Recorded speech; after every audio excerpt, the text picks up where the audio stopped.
बिस्मिल्लाहिर्रहमानिर्रहीम। अस्सलाम वालेकुम नाज़रीन। आज की वीडियो में मैं आपसे शेयर करने वाली हूँ दूध की पतीली साफ़ करने का बहुत ही ज़बरदस्त और आसान तरीका। तो चलिए वीडियो स्टार्ट करते हैं।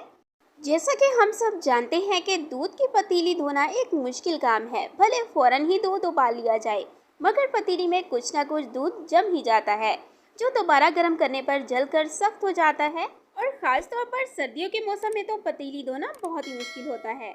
तो अगर आपको भी दूध की पतीली धोने में खासा टाइम लग जाता है, तो आपने करना क्या है, दूध की पतीली घंटों रगड़ने की बजाय आपने ये तरीका लाजमी आजमाना है।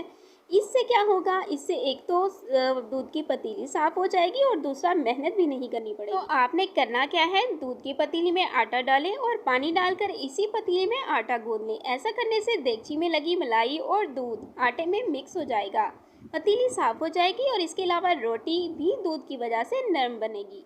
अब साफ़ हुई पतीली को आपने मज़ीद आटा और साबुन मिलाकर धो लेना है। देगची जो है वो जगमगा उठेगी।